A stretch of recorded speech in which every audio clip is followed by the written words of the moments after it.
sa totoo lang, napakarami pong mga challenges sa ating buhay. Yun lamang, no, ay hindi tayo magkakapareho. Kasi iba-iba po ang mga hamon ng ating buhay. Pero mga kapatid, itong mga hamon ng buhay na ito, kung hindi po natin alam paano sila haharapin, paano i-handle, ay nako, mga kapatid, darating at darating yung panahon na mababurn out tayo, darating at darating po yung panahon na tayo po'y manghihina, marami po mga kapatid ay mag-give up na. No, sa totoo lang ay inyong lingkod minsang nakaranas ng ganyan mga kapatid. No, and I want to give up dahilan po sa mga challenges.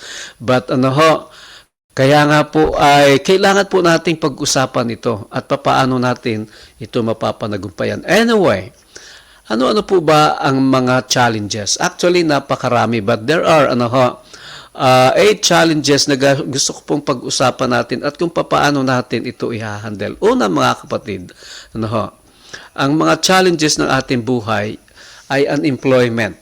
Sa totoo lang po, simula pa nung nagkaroon ng pandemic, at hanggang ngayon, marami pa rin po mga kapatid na walang mga regular na pinagkakakitaan. Marami nga po, 'di ba, na wala ng hanap buhay. Marami po sa mga nag-engage sa business ay marami po ang ay mga nalugi. Marami pong mga nagsara. Now, although this time ay medyo nakaka-recover, but mga kapatid, kung atin pong titingnan sa mga pag-aaral, marami pa rin po ang bilang ng mga walang trabaho. That is a challenge. Totoo po yan. Hindi natin alam kung paano natin ito mapapanagumpayan. Ang atin pong mga government agencies ay talagang nag-iisip ng napakaraming mga pamamaraan para lang matulungan ang mga constituents sa kanilang unemployment challenges. Hindi lang po yan. Meron din pong anger and frustration. Marami po sa ating mga kapatid, dahilan po sa mga karanasan, ay nakaka-develop po ng pagkamuhi. Maaring sa ibang tao, pagkamuhi sa mga pangyayari, o pagkamuhi sa sarili, sapagkat merong mga ginawang hindi mabuti. Kaya po nagkakaroon ng mga frustration.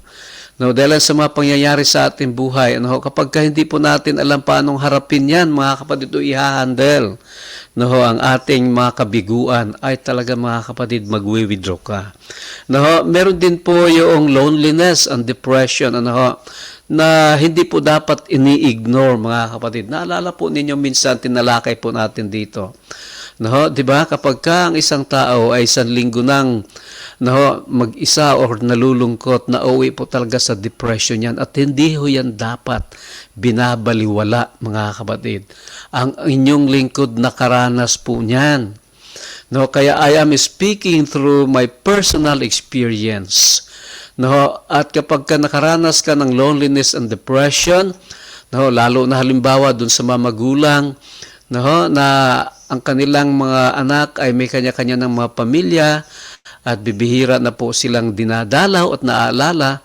Alam po ba ninyo, may mga napapanood nga po tayong mga movies, may napapanood tayong mga short videos, na gumagawa ng mga pamamaraan ang mga magulang na ito para lang mabigyan pansin ng kanilang mga anak. Di ba? Now, it's a problem mga kapatid. Ito po ay hamon, at kung hindi natin alam paano ito haharapin, ay talagang magwi-withdraw ka. Doon po sa mga matagal ng mga naghihintay ng kanilang lifetime partner, at nakakadama na rin po ng kalungkutan at nauwi sa depression, you should never ignore those mga kapatid. Kailangan pong matutunan paanong harapin. Meron din po tayong hamon yung pagkawala ng mahal sa buhay. Marami po sa atin yan mga kapatid na hanggang ngayon ay hindi pa rin po nakaka-move on kahit medyo matagal nang nagpahinga yung kanilang mga mahal sa buhay. Pero hanggang ngayon ay mga kapatid, sila ay may hamon pa rin sa kanilang buhay. Meron din pong tinatawag na addiction and relapse. Yun bagang meron kang pagkaka-addict. Now, mga kapatid, tinalakay na natin itong minsan, di ba? Ang addiction ay hindi lang po sa mga yung mga ano po, prohibited substances or drugs. Marami po tayong mga addiction at maaaring meron tayong mga pagkakaiba-ibang addiction. Meron pong addict, o na-addict na sa mga tinatawag nating social media. Meron po mga na-addict sa pakikipag kwentuhan sa iba at kung ano-ano pa. Meron pong tayong mga ginagawa na ito po ay ating mapanagumpayan pero nagkakaroon po ng relapse. Ibig sabihin mga kapatid ay bumabalik at bumabalik tayo doon sa ating addiction. At ika nga po ay mas nagiging malala pa kaysa sa dati. Meron din po tayong challenges mga kapatid sa tinatawag na mga private sins. How does your private sins affect your life? Meron tayong mga, di ba, private sins. Ibig sabihin mga kapatid ay maaring may mga taong hindi nakakaalam ng iyo pong kasalanan at yan po inililihim mo.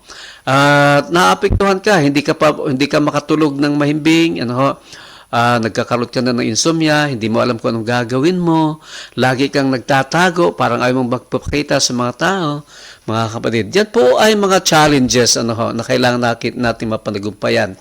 And meron tayong tinatawag na grieving the loss of faith. Yung nawawalan na tayo ng pag-asa. Alam po ba ninyo mga kapatid na isang napakalaking challenge or hamon yan na dahilan po sa ating mga karanasan, nawawalan na po tayo ng pananampalataya sa Panginoon. Marami pong nagpatutuo niyan.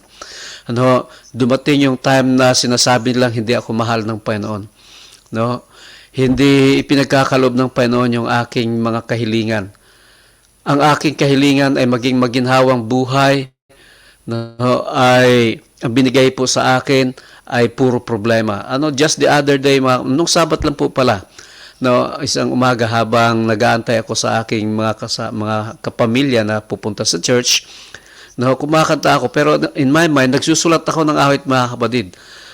Merong sabi doon na when I ask for a valley, He gives me a mountain, mga kapatid, of challenges. Maraming mga ganyan. Kaya sinasabi natin, bakit kaya pagka yung lahat ng aking mga kahilingan ay kabaligtaran ang akin pong tinatanggap. Kaya minsan nawawalan tayo ng pag-asa. Challenges yan mga kapatid. And the last ay yung tinatawag na underlying conditions or lalo na yung tinatawag na spiritual condition. Yun bang ating connection sa Panginoon? Dahilan po sa mga taong abala o sa ating pagkaabala, marami tayong mga iniisip at mga ginagawa. Mga kapatid, kinukulang na tayo ng time para sa ating Panginoon. And those are challenges. So the question is, how are we going to overcome those challenges? Papaano mga kapatid? It may not be specific sa bawat situation na yon. Pero yun pong ating pag-uusapan na mga paraan para po ma-overcome natin anuman po yung mga challenges na hinaharap ninyo mga kapatid. At kung meron po kayong mga challenges, alin man dito sa ating mabinanggit and you want to sabihin natin, have a personalized solution. Wag ho kayong mahiyang kumontak sa inyong lingkod at tayo po'y magtutulungan, anuman po. Kahit sabihin po ninyo yung mga financial challenges ninyo mga kapatid, kahit magkano po mga pangangailangan ninyo, magsabi lamang po kayo sa inyong lingkod. At yan po ay ipagpipray natin, mga kapatid. Okay, so how are we going to overcome these challenges? There are only 6 mga kapatid I could suggest. First, focus on God, not your problems. Yun. If you have your challenges, mga kapatid, ay mag-focus daw po tayo sa Panginoon, hindi sa ating problema. Kahit gaano man yung problema na yan, pwede po nating sabihin, oh, problem, I am not bothered because I have a big God. Di ba? Naalala niyo po yung inaawit natin? How big is God? Mga kapatid, how big and wide His vast domain. Di ba? Kaya nga po ay do not focus on your problem, but we have to focus on God. Ang sabi nga po ng Psalms 55:22, cast your cares on the Lord and He will sustain you. He will never let the righteous be shaken. Amen? Ha? He will never let the righteous be shaken by these challenges, mga kapatid. Kaya ilagak natin sa Panginoon ang lahat ng ating mga suliranin. And trust God. No? Even when it doesn't make sense. Yan po ang sabi ng Proverbs 3:5-6, mga kapatid. So, actually, dumarating po yung time na parang ayaw na natin magtiwala sa Panginoon kasi lahat ng atin pong mga kahilingan, no, lahat ng nangyayari sa ating buhay, parang wala ng katapusan. No? Parang walang solusyon. Pero mga kapatid, trust God. Even when, it doesn't make sense. Parang kung ating titingnan, ano pa bang dahilan para magtiwala ako sa Panginoon? Alam po ba ninyo mga kapatid, kapag natutukso tayong huwag na magtiwala sa Panginoon, mas malapit po sa atin ang kaaway. Kaya kailangan mas lalo pa tayong magtiwala, di ba? Kaya nga po minsan tinanong natin, when is the best time for us to pray? No? Every time mga kapatid, most especially when it seems that we are tired praying. Why? Because sa mga panahon na yan, ang kaaway na si Satanas ay mas malapit sa atin. Okay? Kaya nga po, magtiwala pa rin po sa Panginoon. Sabi nga po na awit, only trust Him. Only trust Him. Only trust Him now. He will never fail you. Kaya nga po, ang sabi ng Proverbs 3:5-6, trust in the Lord with all your heart. Buong puso, mga kapatid. And lean not on your own understanding. In all your ways, submit to Him. And He will make your paths straight. Amen? Yan. Then, mga kapatid, we have to see the supernatural. Ano ibig sabihin, Pastor, saying the supernatural? Alam po ba ninyo, mga kapatid, no, sa mga challenges na atin pong nararanasan, nagiging problema po yan kapag tumitingin tayo sa madilim na bahagi ng ating mga karanasan. But, kapag tumingin tayo sa kabilang bahagi, sa maliwanag na bahagi ng buhay, yan, awit yan, di ba? Ay makikita po natin na ang kamay ng Panginoon ang siyang gumagawa. At lahat ng ginagawa ng Panginoon para sa iyo, kapatid, hindi sa ikakapahamak mo, hindi sa sa ikasisira natin, hindi sa ikasasama natin, kundi para sa ikabubuti. Ano pong sabi ng Roma 8:28, mga kapatid? Kung atin pong maalala, and we know that in all things, God works for the good of His children, di ba? No? Sabi nga po, mga kapatid, for those who love God and which are called according to His purpose.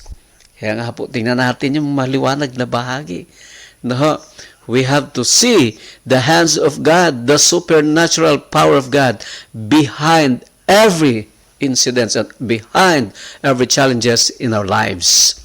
Sabi nga po in 1 Peter 1:6-9, in this greatly rejoice, though now for a little while, if need be, you have been grieved by various trials, that the genuineness of your faith, being much more precious than gold that perishes, though it is tested by fire, may be found to praise, honor, and glory at the revelation of Jesus Christ, whom, having not seen you love, though now you do not see Him, yet believing you rejoice with joy inexpressible and full of glory, receiving the end of your faith, the salvation of your souls. Amen? Kaya nga po sa kabila ng mga karanasang ito na tayo dinadalisay ng Panginoon kalintulad ng isang ginto, doon ang tingnan natin. Yun ang tingnan natin, mga kapatid. Huwag nating tingnan yung process. Let us, look forward for the, end product. After this ba, ng ating pong mga karanasan, ano po yung nasa huli? Di ba? Ang sabi po, tayo po'y magiging dalisay. Tayo po'y pinalakas, pinatatag, pinatibay ng ating mga karanasan. Madalas nga po, sinasabi natin, trust the process. But I would say, mga kapatid, trust Jesus Christ.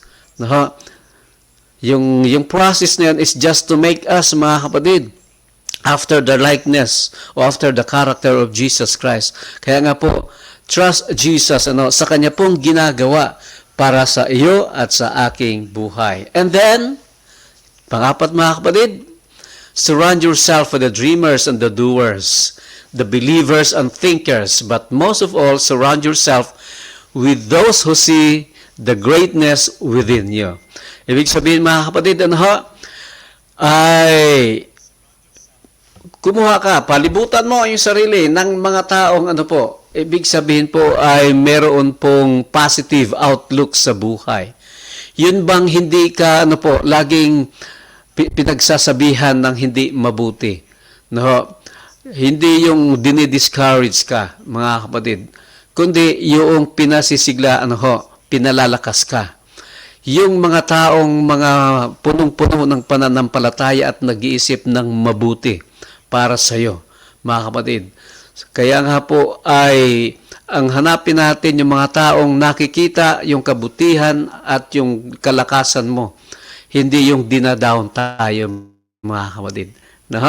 Para ma-overcome natin yung mga challenges. And then, ito mga kapatid, second to the last, we have to be faithful, obedient, mga kapatid. So, kailangan nating magtapat ng patuloy sa Panginoon. Patuloy na sumunod ng may katapatan sa kanya pong banal na kalooban sa bawat isa sa atin. Alam po ba ninyo ang pangako ng Panginoon, mga kapatid, in Proverbs 3:5-8? Trust in the Lord with all your heart and do not lean on your understanding. In all your ways acknowledge Him and He will make your paths straight. So kapag tayo po ay patuloy na nagtitiwala at sumunod sa Kanya, gagawin po niyang diretso ang atin pong mga landas. So do not be wise in your own eyes. Fear the Lord and turn away from evil. It will be healing to your body and refreshment to your bones. Yan. Bibigyan tayo ng kalakasan ng Panginoon. At mga kapatid, last, expect the season of joy. Ano ibig sabihin yan?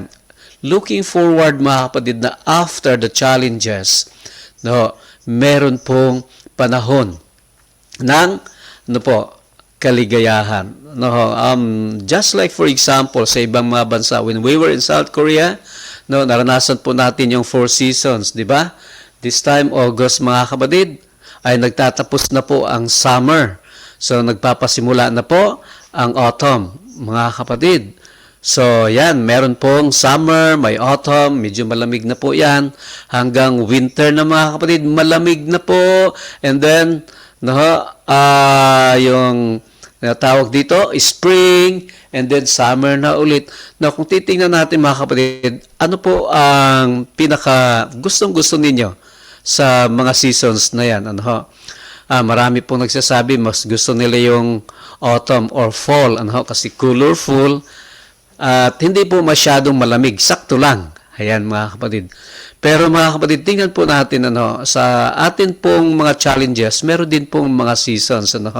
Hindi po lahat ng panahon tayo po ay maghihirap. Hindi po lahat ng panahon ay nasa baba tayo. Hindi po lahat ng panahon tayo po ay mukhang kawawa. Mga kapatid, meron pong panahon ng kaligayahan. Hindi lang dito sa lupa, higit lahat sa pagdating ng ating Panginoon. So sabi nga po ng Psalm 30 verse 5, weeping may endure for the night or may stay for the night, but joy comes in the morning. Amen? Mga kapatid, ano man po ang mga challenges sa iyong buhay, basta tayo po patuloy lamang na manatili sa ating Panginoon. Patuloy tayong magliliwanag o manindigan at magliliwanag hanggang sa kanyang pagdating. Joy comes in the morning. Kaya nga po, don't focus on what God didn't do in answer to your prayer, but think of what He did when you do not pray. Kahit na may panahon na tayo napapagod na, ang Diyos pa rin ay patuloy na nananagala sa ating buhay, mga kapatid.